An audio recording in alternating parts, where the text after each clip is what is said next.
e que se empenha, que colabora para que a festa aconteça de maneira realmente missionária, que toque o coração de todos aqueles que participam na fé, procuram viver de fato esse momento como um grande momento de espiritualidade na vida de cada um de nós.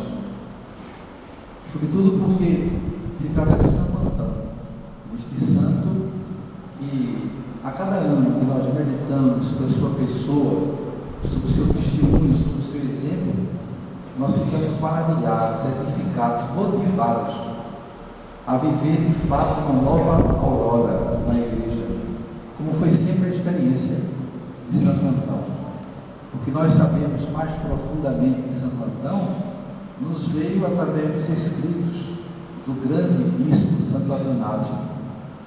Esse bispo que viveu, foi contemporâneo de Santo Antão, apesar de ser 45 anos mais novo do que Antão, mas por ainda contemporâneos.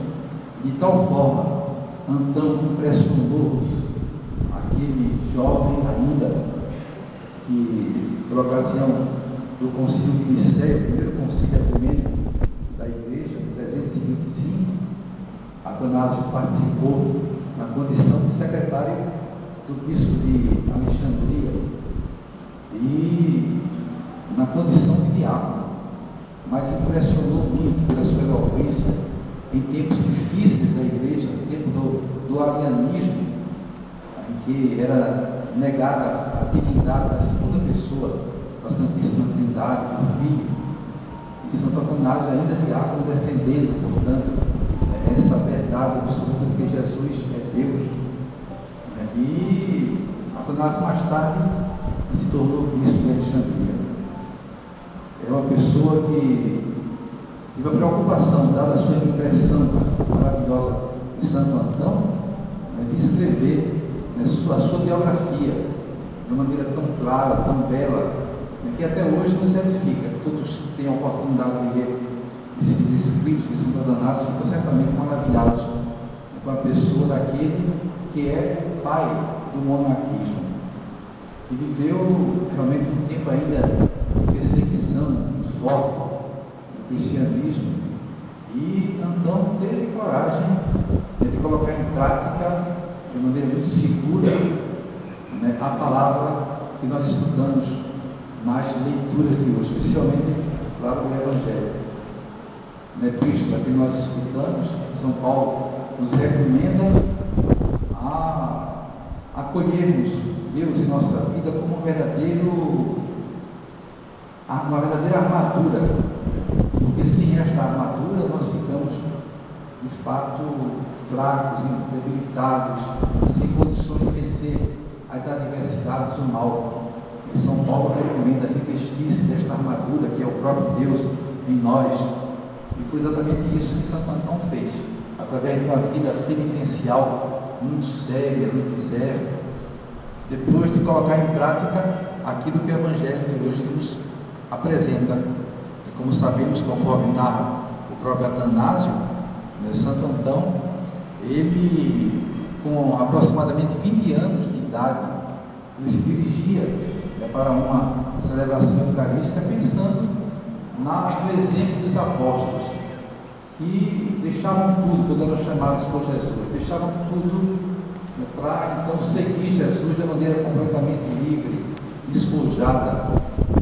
E não somente Jesus, mas conforme está nos Atos dos Apóstolos, as pessoas que se convertiam à fé, vendiam tudo que tinham, depositavam nos pés dos apóstolos, conforme estava nos Atos dos Apóstolos. E então eu ia pensando sobre essas verdades proclamadas na Palavra de Deus, e chegando na igreja, coincidentemente, escuta o Evangelho de São Mateus, que nós acabamos de escutar aqui. E ele que vinha nessa reflexão, sendo que foi a mão de Deus, foi uma coincidência muito grande, esse Evangelho do jovem rico e aquilo que ele vinha pensando anteriormente. Ele que tinha perdido os pais, tinha apenas uma irmã que estava sob os seus cuidados, uma pessoa muito rica, herdou muitas terras, segundo Santo Atanásio, em torno de 300 propriedades bastante produtivas. então, diante desse evangelho, resolve se radicalizar a palavra de Deus. Alguns têm essa força, têm essa graça, quando de fato coloca Deus como o escudo de suas vidas. Santo Antão resolve renunciar a tudo, e partilha essas propriedades com a população local, depois vende os bens que possuía, dá aos pobres, fica apenas uma pequena reserva por conta da sua irmã, que ele tinha que sustentar. E depois, ainda, voltando a outra celebração, Santo Antão escuta aquele trecho do Sermão da Montanha, que fala sobre os pássaros do campo, os lírios do céu, que ele está preocupado com nada, absolutamente acreditar na providência divina, e que nela a nossa segurança, não nas coisas do mundo. E então, mais uma vez, faz um gesto inteiramente radical. Aquele pouco patrimônio que ele reservou para a irmã, e também resolve doar aos pobres e confiar a guarda da irmã com a congregação religiosa. Ele vai então para o deserto, para viver uma vida inteiramente penitencial.